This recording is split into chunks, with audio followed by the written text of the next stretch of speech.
Okay, well, first of all, I want to say thanks, you guys, for joining us. My name's Brett, and this is Superman. Yeah, right. I just want to say thanks for taking a minute. My name's Brett. This is Dave Minton, pastor at Capital Christian up in the Pacific Northwest, huh? Yeah. And did you see the Seattle game? Are you into that this weekend? It was fantastic. I love that guy. I love that guy. He's like a hero of mine. Yeah. I'm so glad that he got it, even though I didn't get to see it. But I did see the World Series. That was Seattle was shouting on that game. By the way. Yeah, everybody in Seattle still shouting.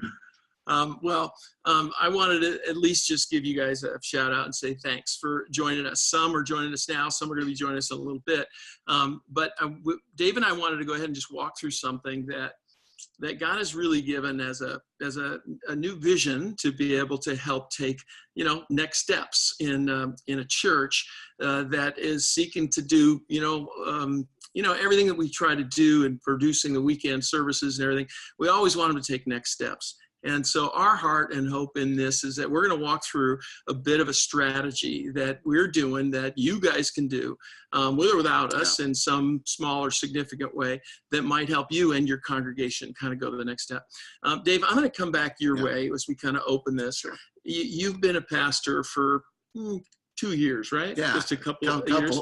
Tell them your just brief story before we kind of go. No, Brett, I pioneered Capital Christian Center 29 years ago. So it's the only church I've ever led, and started it as a small group. And so I didn't come from a ministry family. And so everything we've done, for me, I've just had to figure it out. And so ministry has always been about figuring it out, how to solve the limitations, how to have an impact, and how to manage what God was doing. And so, we've been on this journey and still are on this journey of how to do church better. What's fun for me is, Dave, you guys won't know, is it just had a great run. And especially the Pacific Northwest is not always the most fertile ground to grow it's anything. It's a great place coffee for a church. and kinds of thought leaders, I guess. Yeah. But it's really remarkable. The church it has grown, and they got weekend attendance in the thousands. It's just like a remarkable story. But you've also stepped into the role of helping with what is some of the purpose-driven churches, and been a coach to churches for years. Talk a little bit about what you're doing with that. Yeah, we have a coaching network, Brett. Early on in my life, like I said, I've always had to try to figure things out. And I made a deal with God because the church was stuck. And I said, God, if you will help me figure this out, I'll never forget where I came from. And out of that, I've always budgeted a part of my month helping investing into other pastors, no matter what size of their church, And I found that as I began to help other pastors, it also strengthened what God was doing in my life in our church.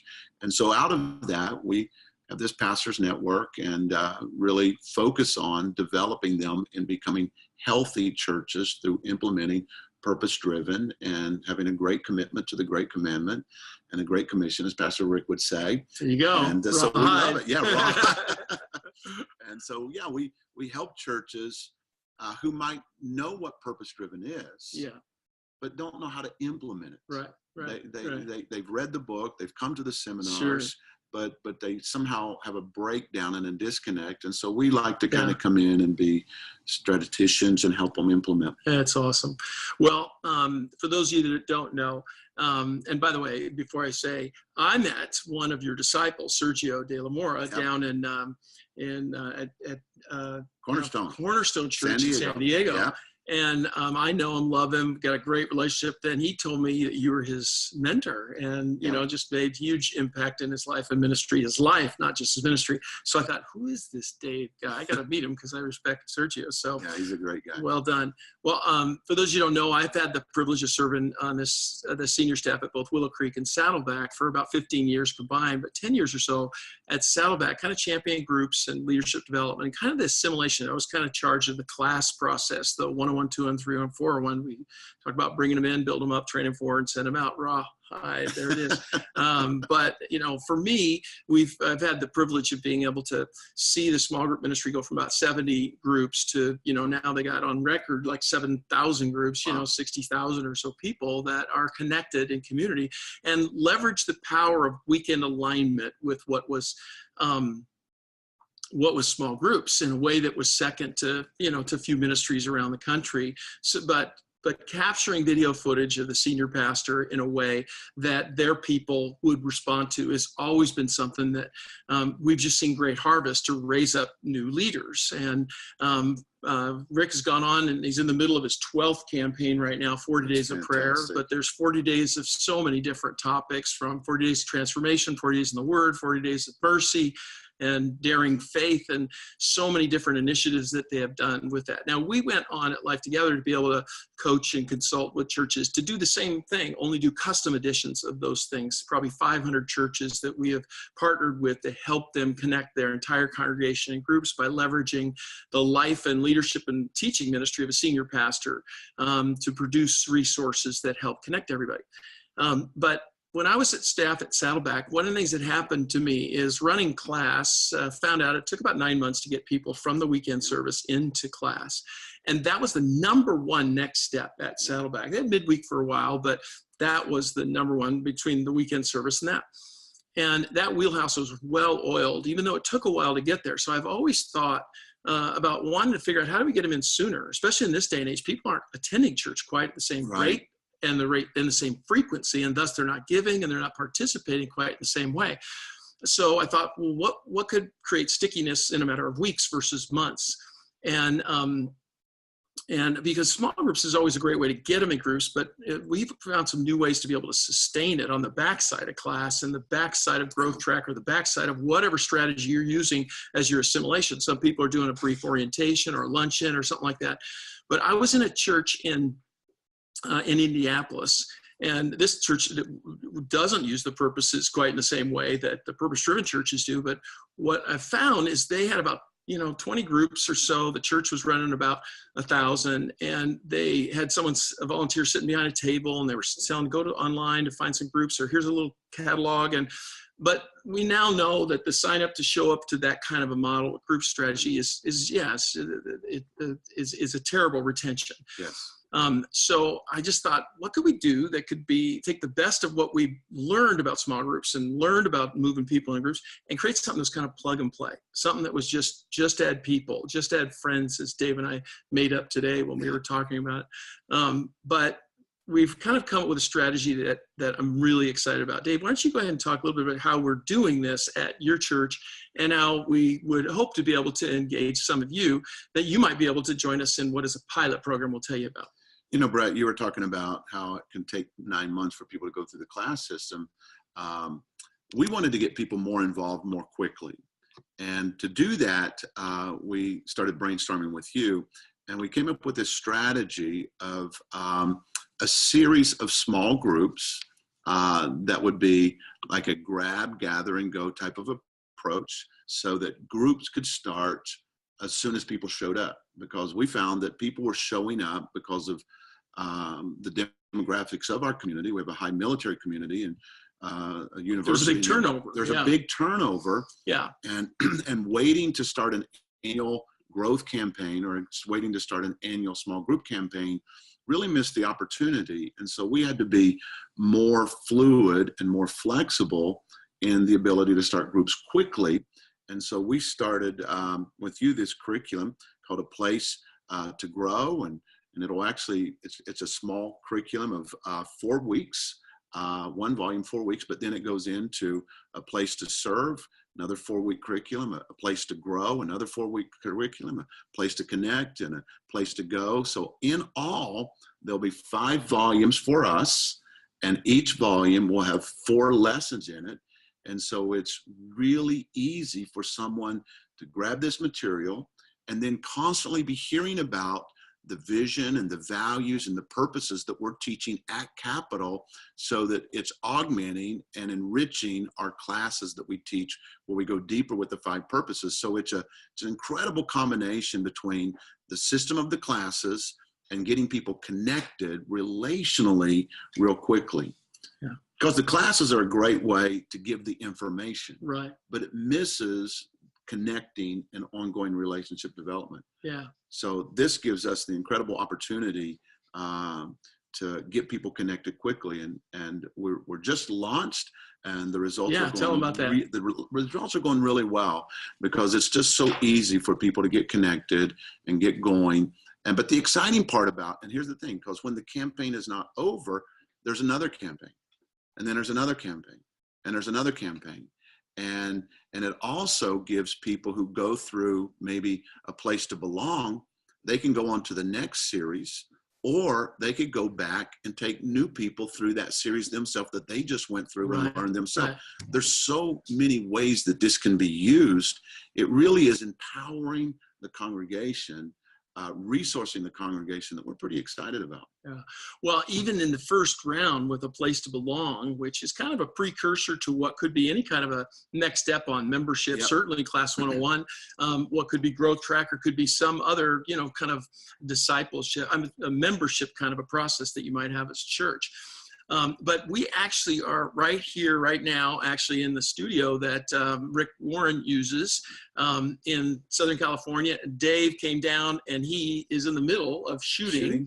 What is all of the curriculum that he has, because what we have of this is it's his teaching, or your senior pastor's teaching, but then we kind of come up and we capture testimonies from your congregation.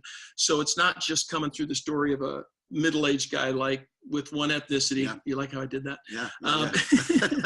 But it's coming through those that are at different life stages. The diversity of your church. Yeah, both ethnically, as well as spiritual stage, as well as life stage and gender, and just the shooting match, from blended families to single again, to grandparents with 29 grandkids like these guys have.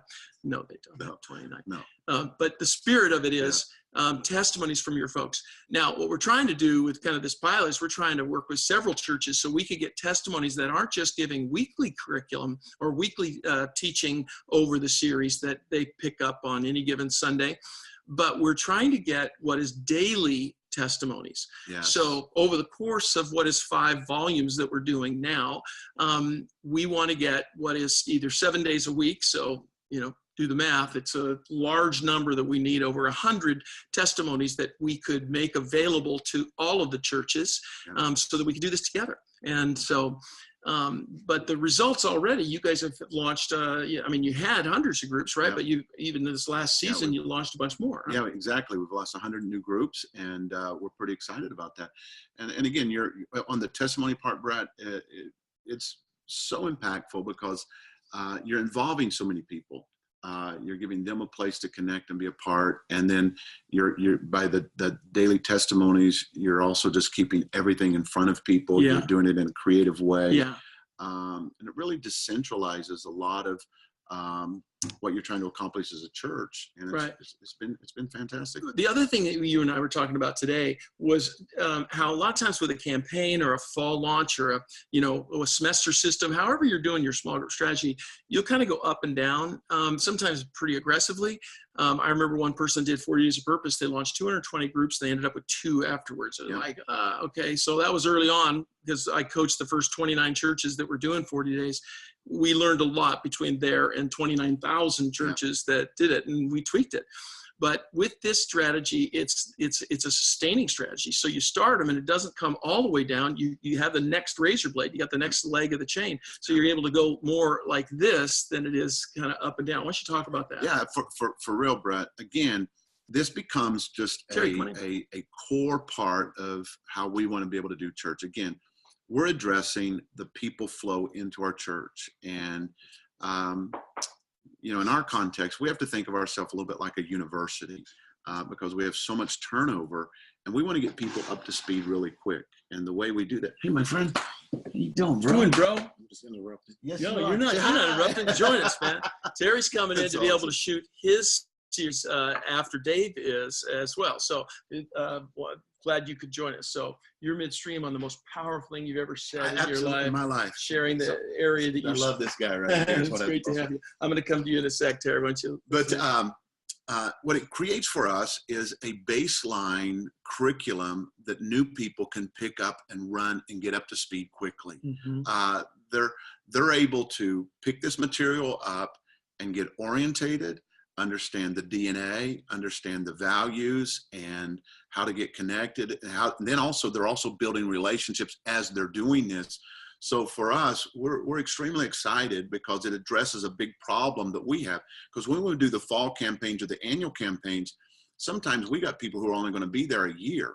So if we wait until that campaign, that's not good timing. And then so 52 weeks a year, 24/7. We like to say with anyone, anytime, anywhere. So this is completely plug and play. And exactly, because from the pulpit, you can only say so much any given weekend. But really, people in your church need so much of a foundation. And because we have to turn over, again, in our context, we turn over a lot of leadership. We turn over a lot of volunteers. So we have to orientate people very, very quickly. And that's been a challenge. But this is addressing that. When I was in college, I came to Christ through Campus Crusade for Christ. And they only have, 4 years best case. In my case, it was 2-3 years. The bottom line is they move in and move people into, from a disciple, lead them to Christ and have them be a member in a group to being a disciple maker in a very short period of time. In my case, some guy got me in a group, shared with me the 4 spiritual laws, read through it verbatim. Bill Bright wasn't anywhere near. And he said, you want to pray that prayer? I prayed the prayer. And then 10 weeks of Bible study, he said, now you go and do the same thing. And I go, do what? He said, go get your friends together and do it. I didn't know any different. And that's what we're talking today and recruiting people. They don't even know any different. So here's the thing. I called 8 guys. All 8 guys came. 7 of them came to Christ, and 3 of them are in full-time work to this day. But at a local church, sometimes we just don't think like that, but you have to. Well, and we have to. And the other thing we're doing with this, Brett, is we're partnering with churches in other cities that are part of military communities. Right. Because they come from places to us. They go from us to those places. Yes. And when people start sharing a common knowledge, they start sharing a common language, all of a sudden the plug and play is a lot quicker. And so we have to think in terms that they may start their development somewhere else, but as they come to us, they can pick it up there, or we can send them there. So we're excited about how this works with some of our other partnering churches. Because you're coaching a lot of other PD churches as well. All right, Tara, I'm gonna put you on the spot, babe. Here we go. Good to have you, man. Pound it out. What Dave said. That's I know. It's like, why did you say that?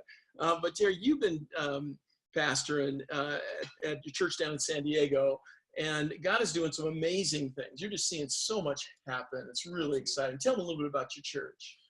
We were predominantly African-American church. Now we're growing multi-ethnic PD church. I kind of, how would you say, Jedi the PD paradigm in.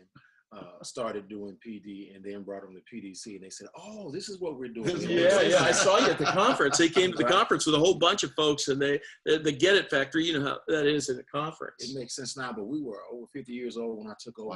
The congregation was older.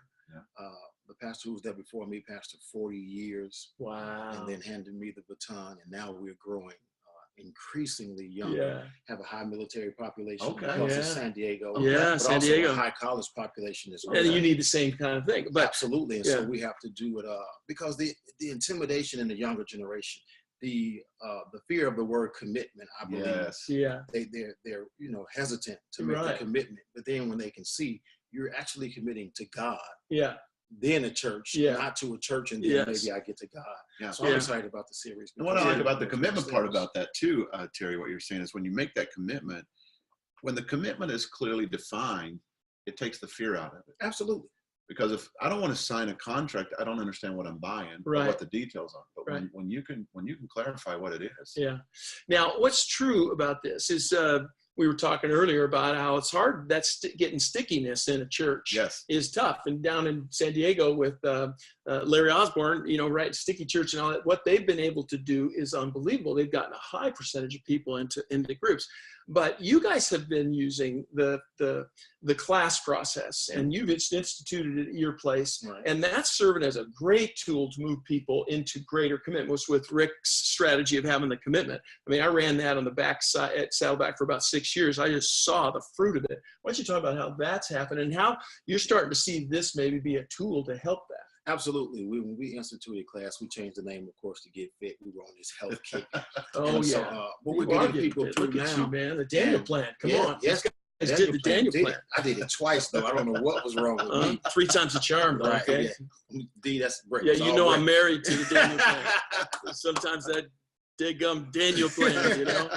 I never ate hummus before, and right. quinoa. Me either. I didn't even know Kale? what How it about was. kale? I got to put that in the blender. I had no idea what we were doing. And so, but we instituted now, and it's actually getting people to understand and shape help. When they got to that, understand and shape spiritual disciplines, of course, what it meant to be a Christian, then the disciplines, but then getting to shape and realize. Yeah, they got a gift. They got to get it in the game. And it's just awesome seeing people get so excited when life comes on. And so it's exciting. And, I can't wait, especially with these tools, to kind of help break them down and make them, even easier to digest. I'm really excited about it. Today, you just shot your series on what is a place to serve, because you started with a place to belong and brought 3,000 people through it, but now he's kind of going into what is a place to serve. You taught the 4 sessions. We captured the testimonies at your place. We haven't captured the testimonies at yours, but that's one of the series that you're going to do in the middle of things. Why don't you talk about that and how that's another way to raise the bar and get people to take a step up? Oh yeah, just if people all they do is attend church, they're going to start getting stagnant. Yeah. But the moment you can get them connecting, moving, involved, and that's what this did. The place to belong moved a lot of people who've never been a part of a group, never led a group, and made that decision to get connected. Yeah. And so they're on their way. So awesome. Why? This weekend I was in Colorado with Rick Long at Grace Arvada. It's just a great guy, an amazing purpose-driven church, just good people. And he's got a church that is just growing. It's just growing at the seams, busting out of the seams. And I was able to go. And this week he's doing, in the season, he's doing 40 Days of Purpose. And he did it years ago. He's doing it again, which you haven't done it, do it again. I always like to say that 2-3 years out is a great way to do it. Now, he did it about 10 years out. But the week I came, he was doing the week on ministry, on mobilizing people for ministry.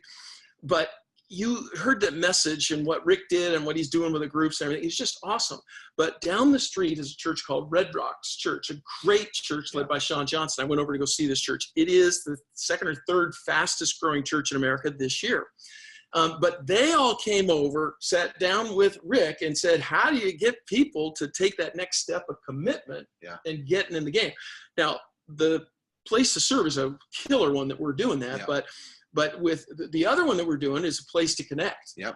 And right now, whether you're doing the semester system, whether you're doing spring or fall or new year, those are the 3 big rocks in different churches. It's kind of, there's different big ones. Yep.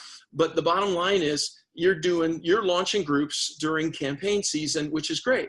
But what I'm now saying is after doing groups forever, if we could launch groups 52 weeks a year, 24/7, just walk out after the service and grab it and gather a couple of friends, people that you knew, people that brought you, that you brought, or people that you've met, or the small groups you're already in, the 6 degrees of separation that you're in. Don't make it about church lady getting together with her, or, I'm sure she's a nice gal. So I don't mean to say that. Church guy too.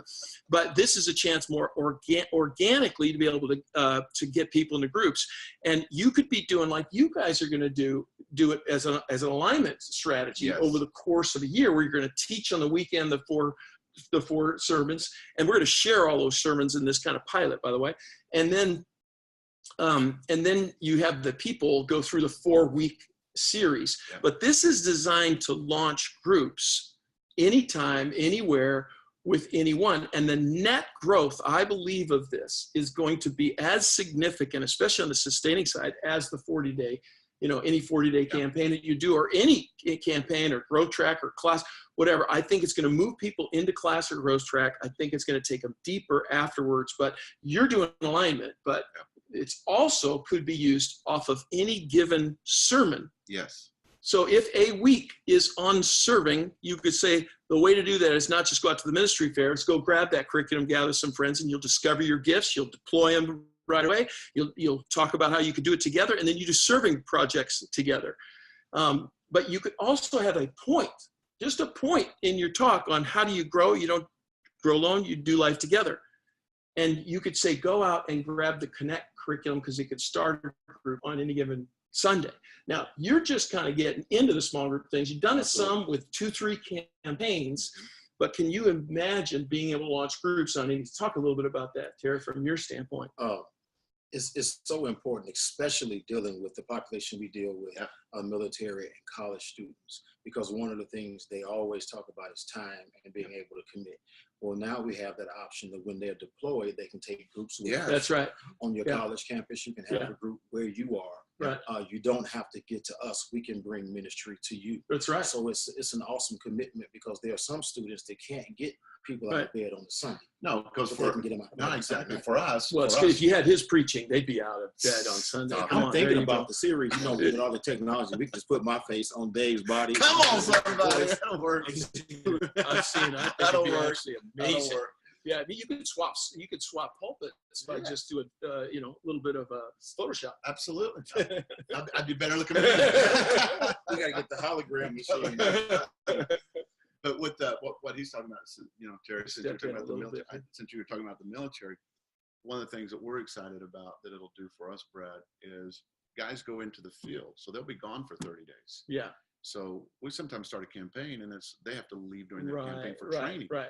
But they're still together, so they can take this curriculum with them and still be in the field, growing together, connecting with us. And you go with them into the field. That's kind of a crazy thought, because you are anchoring the living room. And so that's why it takes away the fears of starting a group.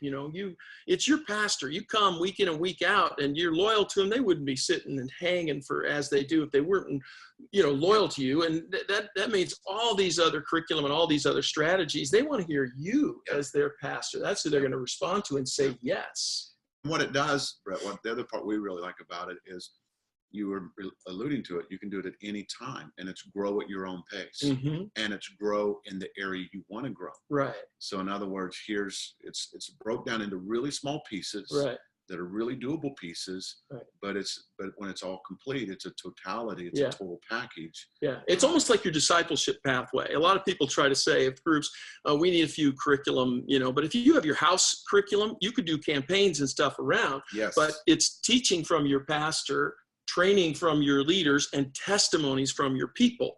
Those people are going to become like rock stars in your church in kind of a fun, really fun way. All right. Well, I think, as you're kind of getting a picture of this, it's not just that we're doing what is the video, just like you've seen with a 40-day campaign with your pastor and testimonies from your folks, but we're taking those testimonies and we're capturing 20 of them and doing medleys of 2-3 people preceding each of the teaching sessions. And then we're taking that 2-minute clip from, one younger person to a senior to somebody else of, diverse ethnicity or life stage or military, non-military, et cetera. Yeah. Mom, dad. But we're playing those on the weekend as kind of a creative element during the campaign. Talk about how you guys did that. Yeah, we just would show them in the service the various testimonies that we had shot that are also embedded into the teaching. Right. And so people get to hear those stories, and they get to see people that they know in the church. Yeah. And they get to be inspired by hearing what God is doing in their life and has done in their life. And we're also creating these kind of, movie-like trailers for each one of them. You like how you made the movies? This is your chance, Mr. Spielberg, to play a 1-minute trailer that motivates people to want to do the series, recruits new leaders, etc.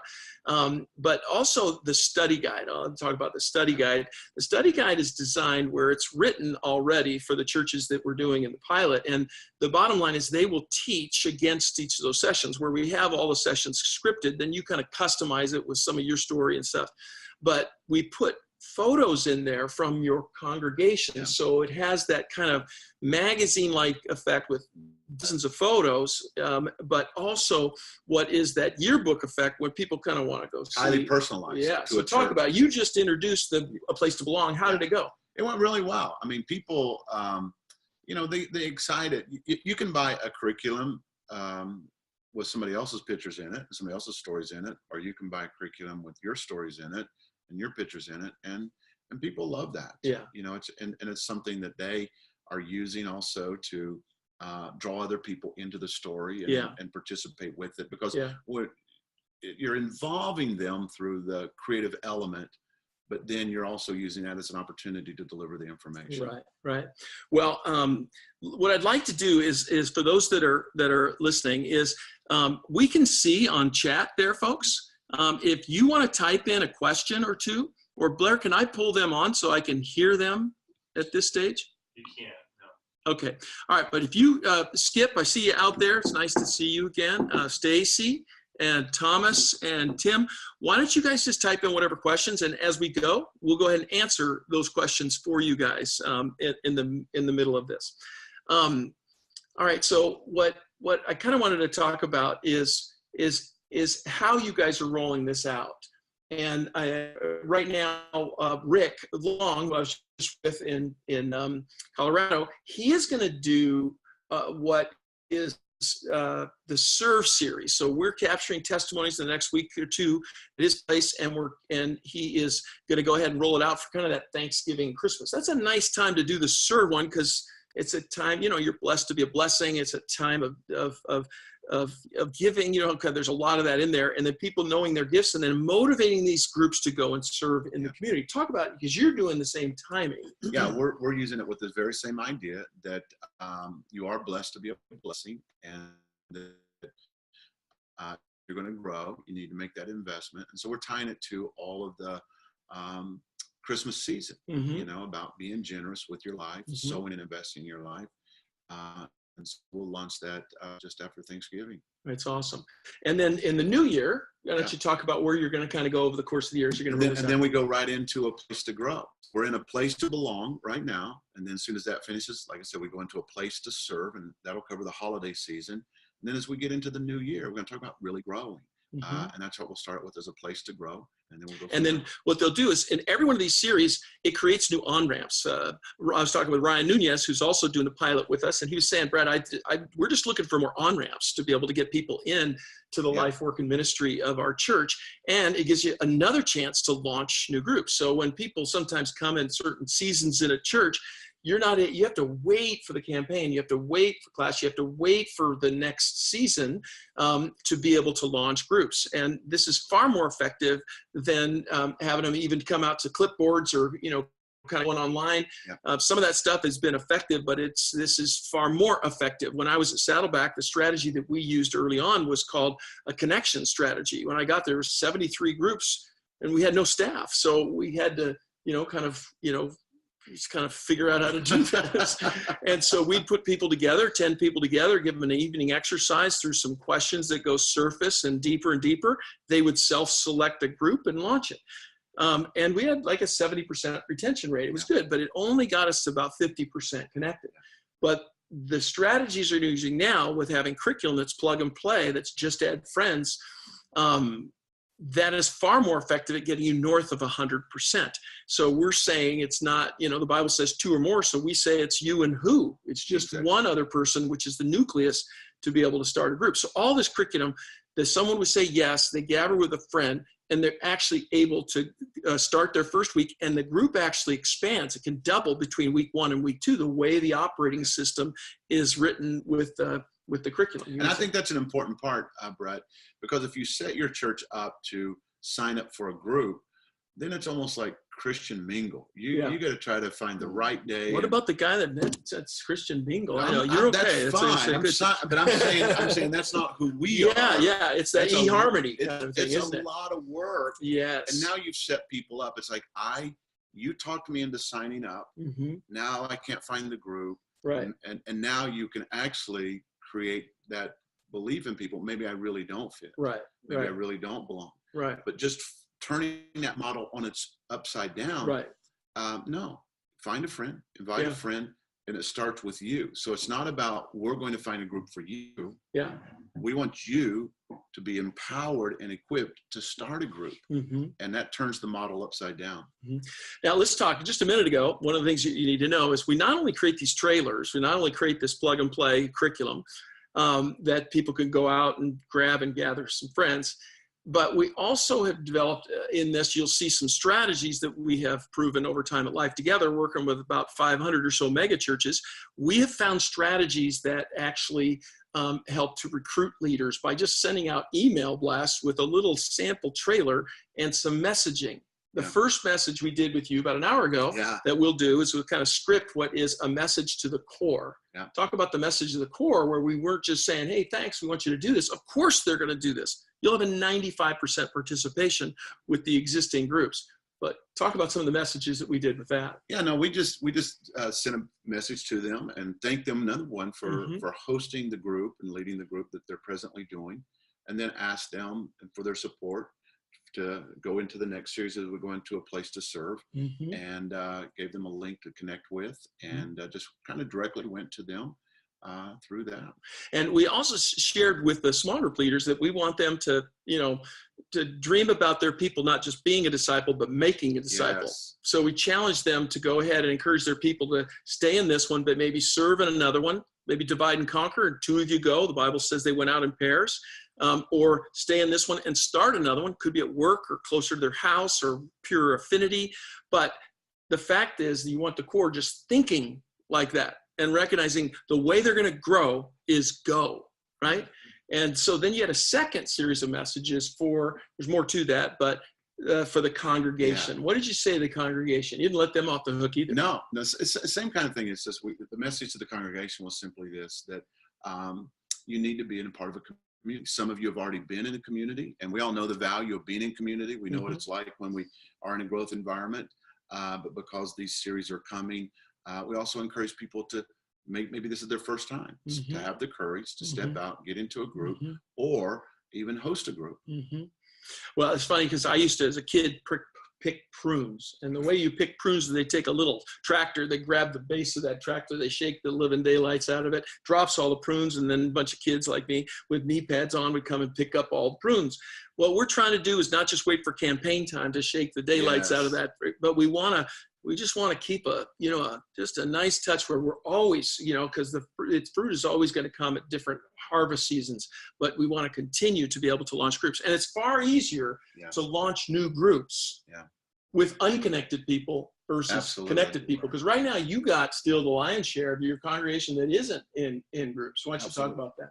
Well, it's a culture change for us. Yeah. And then also the African-American or more, ethnic diversity, they always kind of say, oh, this doesn't work. Why don't you speak to that? Well, they say it doesn't work most of the time because we haven't tried it. There you go. We were traditional. I can tell you dozens of churches that, it Wednesday night or Tuesday night or whatever it was. But now, with our, we call them impact groups. With our impact groups, our church, you can see the relationships forming and bridges being formed. People who didn't normally interact with each other, interact with each other. Nobody's falling, between the cracks. And also, because we have this military population, this college population, where you might have one person in the household that comes because the husband or wife was out to sea, and the rest of the family comes, they can take these series back home and say, listen, this is what the church I've been attending. This is what they're about. Here's what we believe. Here's what we're doing. And it kind of breaks the ice because a lot of people don't want to come in a little late. So it's doing great. It's just connecting. Well, in this day and age, we've had a great run working with 50 of the largest churches in the country, doing fully custom church-wide campaigns to launch an alignment series, and we will help them produce like 3 different series over the course of a year.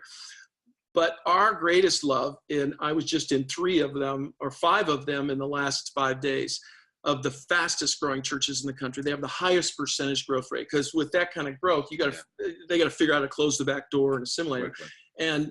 But with the churches that I went through, they're trying to figure out ways to try to get people, into groups. But the bottom line is these guys, they're not doing a midweek service quite like we used to do. The new midweek service is the small groups. And so to be able to deliver your pastor in a living room is one thing, but we're also trying to encourage people to even do worship in some of those groups to add that back. We've been talking about that. But all right, so we talked about place to belong, which is kind of a precursor to whatever membership step or 101. a place to connect, which can launch groups anytime, a place to grow, which you get them in the disciplines and prayer, but it also it encourages them to do worship, right? Why don't you talk about that? We're trying to reinforce what's happening in the weekend service, not just, with the groups. Yeah. So just with all of the stuff that we're doing, Brett, is we're actually trying to get people participating, not just hearing the weekend message but we're actually trying to create an environment for them where they're actually applying their faith, where they're going on this journey, and they're learning to surrender their life to God's plan. They're learning what it means to trust him, because you can't deepen your relationship with God without surrendering. That's right. So you got to go on this growth journey. Right. And that part of that is surrendering, because we stop growing when we stop surrendering. Right. But we're trying to, in the operating system, the DNA, the values of this is we're trying to move people into and through whatever your membership process is. But we're also trying to keep them coming regularly to church, to have them come as a group, to serve as a group, to be able to come to worship service. It could be as a group, but just be faithful to that. And that's where they're going to get, the teaching ministry of the church. But then we've just added one, and it's in part because of these two guys and Ryan Nunez and a couple of the other guys in the pilot, is we added another one called A Place to Go. Yeah. Okay, why don't you talk about that from your standpoint? This one is about evangelism, personal evangelism, telling your stories. It's about local outreach. It's about national, kind of just thinking broader and ultimately global kind of service. Why don't you talk from your standpoint? It's so foundational to me. Rick said something to me once, just in a conference. I asked him a question. What was the secret? Because from the outside looking in, it's like Rick has to have the spell on people. There you go. Things just happen for him. And he said simply that God doesn't care about a church, he only cares about himself. And so this a place to go, and learning to go, and learning it has to be about other people, and learning my life can't be about me. God put me here to win other people for him and for his glory. This is paramount to who we are. Like 40 Days in the Word, you only believe the part of the Bible you do. If the Bible talks about winning souls, the Bible talks about going and taking the gospel to where people are hurting and hungry. That's what we have to do. And so this changes the mindset of that, service, serve us to service. Yeah, I love that. Yeah, it sounds like it's almost like, it's not about you. That'd be a good phrase to probably put in the first line of a book. Yeah. But what's interesting about this is like at this Red Rock at this one church, the slogan on this thing is the mission is to kind of, is to fill heaven. Yeah. Okay. Ultimately, at the end of the day, if it's just about discipleship, just about fellowship, those are the two things that you can kind of always count on. You got to get them to the going, to doing, to serving, and those are the last things they want to do. Now, one of the things that we're doing with this is we're trying to go after what are the core felt needs or the priorities of church leaders, of pastors. And what do they want their people to do? They want them to join, belong. They want them to be a part of a faith community. Second is they want them to connect. Okay, they want to help people take their, do their life together, not alone. They want them to grow. They want them to get in the Word, develop a walk with God, and worship together, etc. And they want them to be able to serve. So you got a gift, you got to get it in the game. And the last one is they want them to do local, global missions. They want them to, all right. So those are the kind of the 5 things that the people or the pastors have. But ironically, with the exception of go quite as a high priority, all those other ones, people walk in on their first week and they want to go, yeah, they want it too.